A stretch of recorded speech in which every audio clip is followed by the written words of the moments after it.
My name is Rob Spence, and I'm a cyborg. I lost my eye after a shotgun accident 6 years ago. These engineers helped me build a prosthetic eye with a wireless video camera inside. Now, they call me Eyeborg. This is Adam Jensen, the main character from the video game Deus Ex: Human Revolution. He's also a cyborg, but from the year 2027. He's got a camera eye as well, and some other high-level augmentations. I recently traveled around the globe to meet some of today's most advanced cyborgs. I wanted to find out how far off we are now from Adam Jensen's prosthetic technology. Naturally, the eye is the first thing I wanted to look at. Prosthetic eyes in the world of Deus Ex are digital, and they interface directly with the brain. My own bionic eye is simply a camera that transmits video to a receiver with no connection to the optic nerve. I went to Finland to meet Mika Terho, a blind man who actually had such a connection.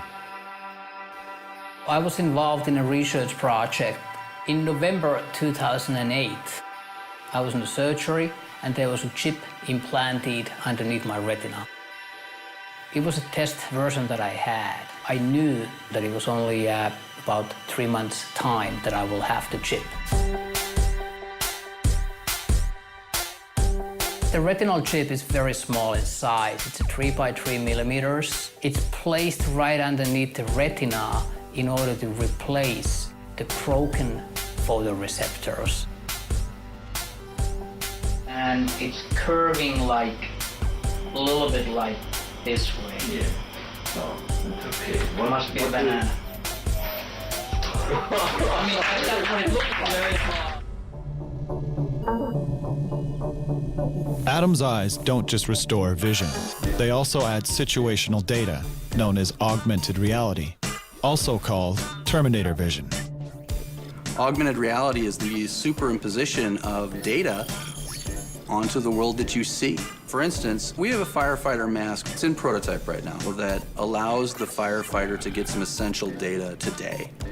It uses relatively low fidelity computer processors to present them with oxygen levels, ambient room temperature. In this world, in the firefighter environment, if you make a fist, it activates the menu, and it puts the menu in your hand, and it's actually on your fingertips. I anticipate within the next year we'll have functioning prototypes, and then the following year we'll have products that we can bring to market.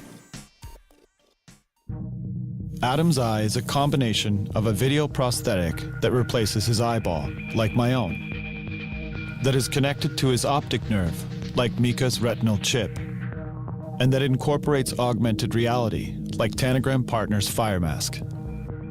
It would appear that we have the building blocks for Adam's prosthetic eye today. But what about prosthetic arms? Prosthetic arms in the world of Deus Ex are much stronger than human arms, and they have more options.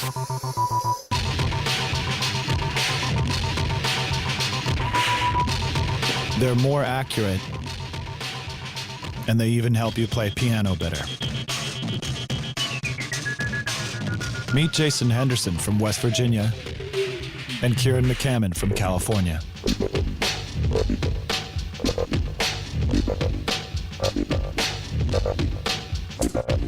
Good afternoon. So these arms are what? I mean, how do these arms work? The remaining muscles that are in your arm have electrical signals that come from your nervous system, and Like these ones? yeah. So I have a myoelectric sensor, one here, and then another one on the other side. So when I contract one muscle, then the hand opens. When I contract the other muscle, then the hand closes. Can you flip the bird with your... I can, yeah. I don't have to put that I in there. don't care. Okay. And then I have a wrist rotation unit, which is independent of the hand, where if I contract both muscles at the same time, I can essentially rotate the hand one way or the other. I am now filming your bionic hand with my bionic eye. That's pretty cool. So it's kind of I'm thinking, but I'm not thinking, okay, I've got to open my hand. I'm just thinking as if I had a hand there and I just want to open it. Where's biomechanical technology going in the future?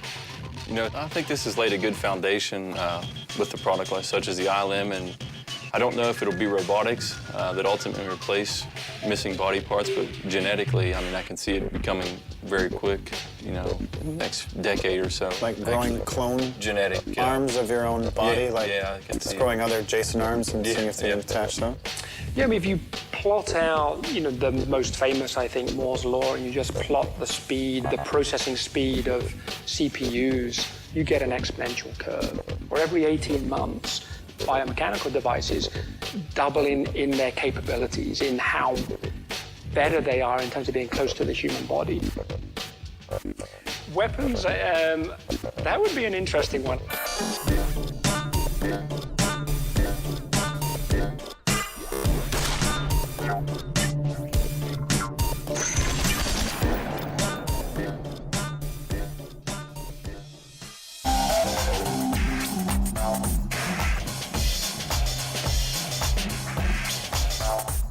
Adam has prosthetic legs that are faster, with more endurance and power. Where are we with prosthetic legs today?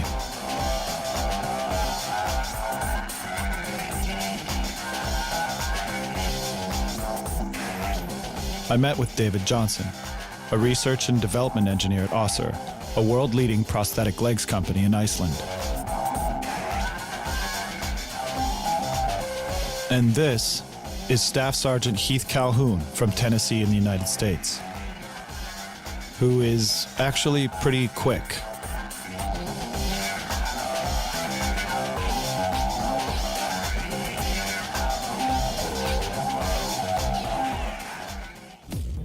Well, my name is Heath Calhoun, and I guess technically I ski for the United States Disabled Ski Team, and I was wounded with the United States Army back in November of 2003, and kind of led me on the path that I'm on now. These are your prosthetic legs here that you walk around on all the time. You have a knee unit, the pylon, and then the foot. You got flex in the heel, you got, and it's split so that you get it to flex on both sides. Like a ninja slipper. Like, yes. The knee is a hydraulic knee unit that has a microprocessor inside it. The knee is updated, the microprocessor is updated 50 times a second by a sensor that's in this pylon that tells the knee whether or not to add or remove hydraulic resistance.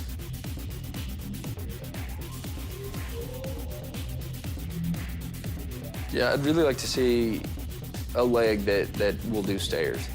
Right now, that's just a really big hurdle as a above-knee amputee that we have to overcome. You're able to use your thigh muscles to be able to push yourself up, and we just don't have that.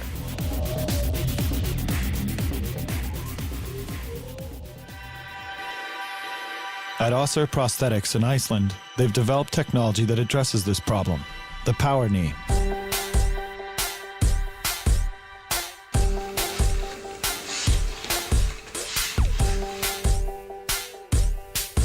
What's the difference between the power knee and most legs on the market? Most legs on the market, the microprocessor ones, use braking systems and they catch you if you fall. None of them gives you power.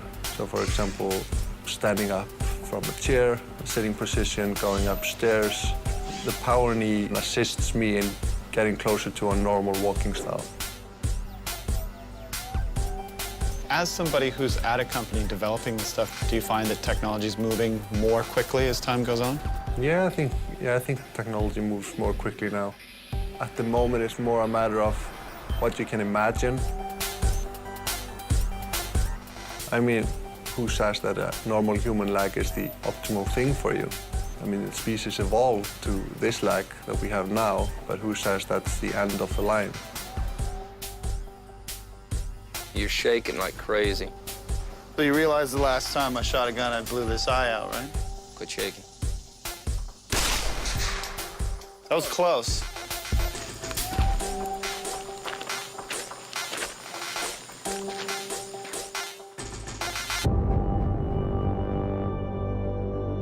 Prosthetic arms and legs are beginning to approximate the functionality of our natural limbs. Current bionic technology uses external and kinetic sensors. We're only just beginning to experiment with neuroprosthetics like those of Adam Jensen. Is the technology that Adam Jensen have possible by the year 2027? Absolutely. Absolutely will we get there. But the real challenge is the brain-to-machine interface. Every brain is unique, and it grows based on your experience. So where you process a certain piece is relatively where I process it, but there's not an exact location. Well, if you compare any other technical device, cell phones or whatever, and then just the rate of development is so quick. So retinal implants, artificial prostheses will definitely follow the same path. That's an interesting one. I mean, choosing to have your limb removed so you can get a bionic replacement because it's better than the real thing. I'm sure there's going to be a lot of ethics debates around whether that's even medically ethical. I think technology moves quicker than we imagine. And there are small places here and there in the world trying to do stuff that you don't even know about.